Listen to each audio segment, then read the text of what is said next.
গোস্বামী তুলসীদাস রচিত শ্রীরামচরিতমানসের উত্তরকাণ্ডের বাংলা অনুবাদ।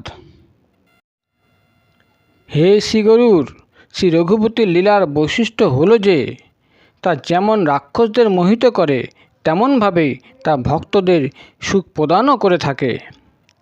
হে প্রভু, মোহের দোষারোপ তো তারাই করে থাকেন যারা মলিনচিত্ত, বিষয়াসক্ত ও কামাসক্ত। কেউ যদি পাণ্ডুরোগগ্রস্ত হয় তখন সে চন্দ্রকে দেখেও হলদে বলে। হে পক্ষীরাজ, যদি কারো দিগ্ভ্রম হয় তাহলেই যে সূর্য পশ্চিম দিকে উঠছে বলতে পারে। জলযানে উপবিষ্ট যাত্রী জগৎকে চলমান দেখে আর মোহের বশীভূত হয়ে নিজেকেই গতিহীন মনে করে থাকে। বালকেরা যখন চক্রাকারে ছুটে বেড়ায় তারা ভাবে যে গৃহাদি ছুটছে, আর তাই তারা পরস্পরকে মিথ্যাবাদী অপবাদ দেয়। হে শ্রীগুরুর শ্রীহরির মোহচিন্তা এইরূপই অসত্য। শ্রী ভগবান তো স্বপ্নেও অজ্ঞানের সঙ্গে যুক্ত হতে পারেন না, কিন্তু মায়ার বশীভূত মন্দমতি ও ভাগ্যহীন ব্যক্তির চিত্তে বহু রকম আবরণ থাকে, যাতে তারা মূর্খসম হঠকারিতা করে আর সংশয় করে, আর নিজ অজ্ঞানতা প্রভু শ্রীরামচন্দ্রের উপর চাপিয়ে দেয়। যারা কাম, ক্রোধ, মদ ও লোভের সঙ্গে নিত্যযুক্ত আর দুঃখরূপ গৃহে আসক্ত হয়ে থাকে, তারা শ্রী রঘুনাথকে কেমন করে জানতে সক্ষম হবে? তারা তো অন্ধকূপে পড়ে রয়েছে। নির্গুণ রূপ অতিশয় সহজলভ্য, সহজেই তা বোঝা যায়, কিন্তু সগুণ রূপ সম্বন্ধে স্পষ্ট ধারণা হওয়া কঠিন নয়।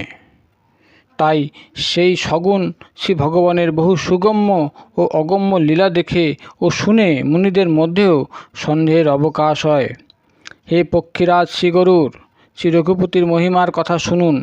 সেই সুললিত বৃত্তান্ত আমি নিজ সামর্থ্য অনুসারেই বলবো। হে প্রভু, আমারও যে মোহ হয়েছিল সেই কথাই বলছি। হে তাত, আপনি তো শ্রীরামচন্দ্রের কৃপাধন্য, শ্রীহরির লীলায় আপনার বিশেষ প্রীতি, তাই আপনি আমার জন্য সুখকর। আপনার কাছে আমি কিছুই গোপন করব না, আর আমি অতি গূঢ় রহস্যযুক্ত কথা সকল সংকীর্তন করে ধন্য হব। প্রভু শ্রীরামচন্দ্রের একটি মহৎ গুণের কথা শুনুন। তিনি ভক্তের মধ্যে অহংকার কখনো থাকতে দেন না, কারণ অহংকারেই জন্ম মৃত্যুরূপ সংসারের মূল, যা বহু রকমের ক্লেশ ও শোক প্রদান করে থাকে। তাই কৃপানিধি শ্রী ভগবান তা দূর করেন, কারণ তিনি যে ভক্তকে অতিশয় ভালোবাসেন।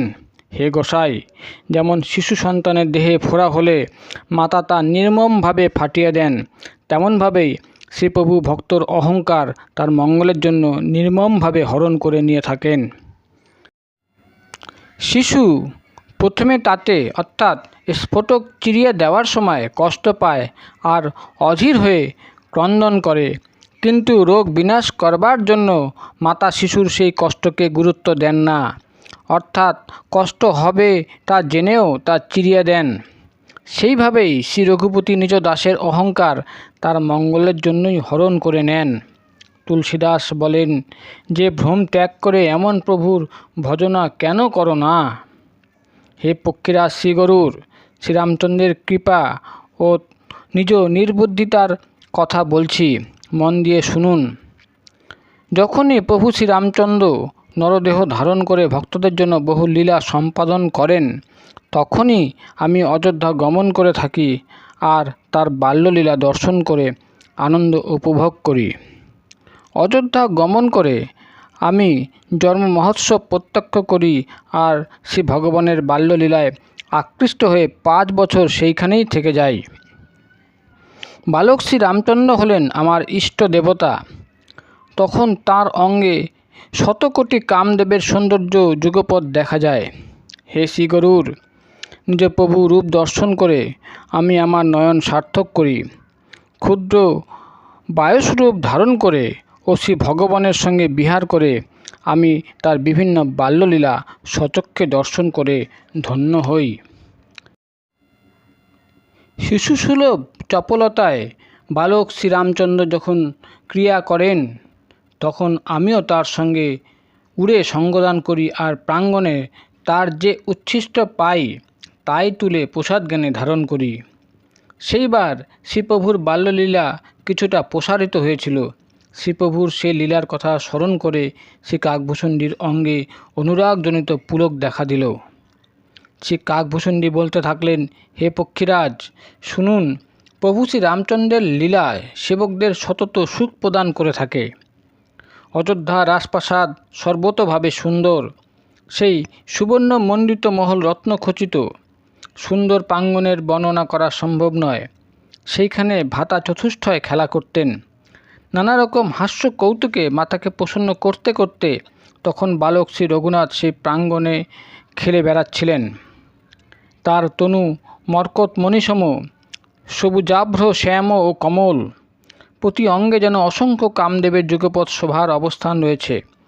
তার কমল চরণ যুগল রক্ত কমল সম অরুণ আভ ছিল, অঙ্গুলিতে ছিল অনুপম সৌন্দর্য, আর নখ নিজ জ্যোতিতে চন্দ্রের কান্তিকে হরণ করছিল। পদতলে বজ্রাদির চিহ্ন চতুষ্টয় ছিল, তার শ্রীচরণে ছিল সুন্দর নূপুর, যাতে সুমধুর রুনুঝুনু শব্দ হচ্ছিল। মণি ও রত্নখচিত সুবর্ণময় সুন্দর মেখলাতে শোনা যাচ্ছিল অনুপম কিঙ্কিণী শব্দ। তার উদরদেশে ছিল সুন্দর ত্রিবলী রেখা, নাভি ছিল সুন্দর ও গভীর। তার বিশাল বক্ষস্থলে ছিল বিভিন্ন রকমের বস্ত্র অলঙ্কার। তার অরুণাভ করতল, নখে ও অঙ্গুলতে মনোহর সৌন্দর্য, আজনুলম্বিত বাহু সকল অলঙ্কারে সুসজ্জিত। তিনি তখন বাল্য সিংহ স্কন্ধ ও ত্রিবলীযুক্ত কম্বুকণ্ঠ, চিবুক সুন্দর আর বদনমণ্ডলে অনিন্দ সুন্দর শোভা বর্তমান। তার অরুণাভ ওষ্ঠে উচ্চারিত আধো আধো কথা অতিশয় শ্রবণমধুর ছিল। ছিল মুখের ভিতর মারিতে উজ্জ্বল ক্ষুদ্রাকার শ্বেত শুভ্র অতিশয় শোভমান দুটি করে দন্ত, ললিত কপল, মনোহর নাসা, আর সর্বসুখ প্রদানকারী চন্দ্রলোকসম সুমধুর মুচকি হাসি। নীলকঞ্জলোচন যুগল ভববন্ধন মোচন, ললাটে গোরচনার ললাটিকায় এক বিশেষ সৌন্দর্য ছিল। তার বঙ্কিম ভ্রুকুটি, মানানসই সুন্দর কর্ণদ্বয় আর ঘর কুঞ্চিত কেশদাম সৌন্দর্যের যেন পরাকাষ্ঠা ছিল। অতিশয় নরম ঢিলাঢালা বালকদের পোশাক তার অঙ্গে অতিশয় শোভমান ছিল। তার আধো আধো কথার কলকলানি আর দৃষ্টি নিক্ষেপ আমার অতিশয় প্রিয় ছিল। মহারাজ শ্রী দশরথের আঙ্গিনায় বিহারকারী রূপরাশি বালক শ্রী রামচন্দ্র নিজের ছায়া দেখে তার সঙ্গে খেলা করেন, আর আমার সঙ্গেও বহু রকম খেলা করেন। তার সবিস্তারে বিবরণ দিতে আমার সংকোচ হয়। আধো আধো স্বরে কলকল করে তিনি আমাকে ধরবার জন্য ছুটতেন, আর আমিও পালাতাম। তিনি তখন আমাকে মিষ্টি লোভ দেখাতেন। আমি কাছে এলে শ্রীপ্রভু হাসতেন, আর পলায়ন করলে চিৎকার করে কাঁদতেন। আর যখন আমি তার চরণ স্পর্শ করবার জন্য তার নিকটে যেতাম, তখন তিনি পিছন ফিরে আমার দিকে তাকাতেন আর পলায়ন করতেন। একটি অতি সাধারণ নরশিশুসম তার লীলা প্রত্যক্ষ করে আমার মনেও সংশয় হলো, সচ্চিদানন্দ শ্রীপ্রভুর এ আবার কি বিশেষ লীলা খেলা। হে পক্ষীরাজ, মনে এরূপ সংশয় আগমনের সঙ্গে সঙ্গেই প্রভু শ্রী রঘুনাথ দ্বারা প্রেরণ করা মায়া আমাকে বশীভূত করে ফেলল। কিন্তু সেই মায়া আমার পক্ষে দুঃখের অথবা জীবসম সংসারে বন্ধনের কারণ হলো না। হে নাথ, এই ক্ষেত্রে কারণ ছিল অন্য। হে শ্রী ভগবানের বাহন শ্রী গরুর, মন দিয়ে শুনুন। এক সীতাপতি শ্রী রামচন্দ্র স্বয়ং অখণ্ড জ্ঞানস্বরূপ, আর স্থাবর জঙ্গম ব্যতিরেকে সকল জীবই মায়ায় বশীভূত। যদি জীবের মধ্যে অখণ্ড হওয়ার জ্ঞান প্রতিষ্ঠিত হয়ে যায়, তাহলে তো ঈশ্বর আর জীবের মধ্যে ভেদাভেদি ঘুচে যায়। অহংকারী জীব তোমার বশীভূত, আর সেই সত্য রজ তম ত্রিগুণাকার মায়া ঈশ্বরের অধীন হয়। জীব অধীন আর ভগবান স্বাধীন। জীব তো বহু, আর ঈশ্বর শ্রীপতি ভগবান একজন অনন্য। যদিও মায়াসৃষ্ট এই ভেদ অসত্য, তবুও শ্রী ভগবানের কৃপা ছাড়া কোটি উপায়েও তা যাওয়ার নয়। শ্রী রামচন্দ্রের ভজনা ছাড়া যে ব্যক্তি পরম পদ কামনা করে, সেই ব্যক্তি তো জ্ঞানী হয়েও শৃঙ্গ লাঙ্গলহীন পশুসম হয়ে থাকে। নক্ষত্রমালা সহিত ষোড়শ কলাযুক্ত পূর্ণ চন্দ্রোদয় আর পর্বত সকলে একযোগে দাবানল প্রজ্বলিত হলেও রাত্রির অবসান হয় না, তার জন্য সূর্যোদয় প্রয়োজন হয়। হে পক্ষীরাজ, একইভাবে শ্রীহরির ভজনা ছাড়া জীবের ক্লেশ হরণ হয় না। শ্রীহরির সেবককে কখনো অবিদ্যা গ্রাস করতে পারে না। শ্রীপ্রভুর প্রেরণায় তাকে বিদ্যাই রক্ষা করে থাকে।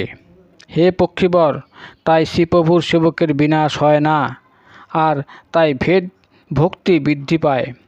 প্রভু শ্রীরামচন্দ্র যখন বিভ্রান্ত দেখলেন আমাকে, তখন তিনি হেসেছিলেন।